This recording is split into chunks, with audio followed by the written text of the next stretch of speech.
In today's video, I'm going to teach you how to enable picture-in-picture mode on iPhone, turn on PIP.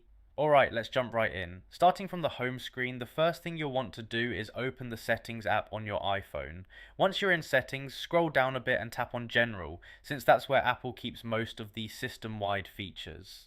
Now that we're in General, I'm going to scroll down a little more until I see Picture-in-Picture and tap on it.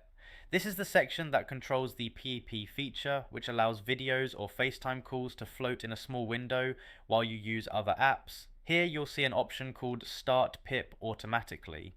To enable it, just tap the toggle so it turns green.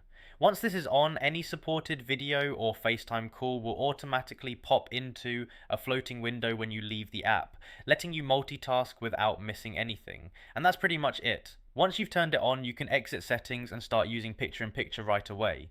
Now you can watch videos, keep FaceTime calls open, or follow tutorials while doing other things on your iPhone. So that's how you enable picture-in-picture mode on your iPhone, making multitasking much easier and more convenient.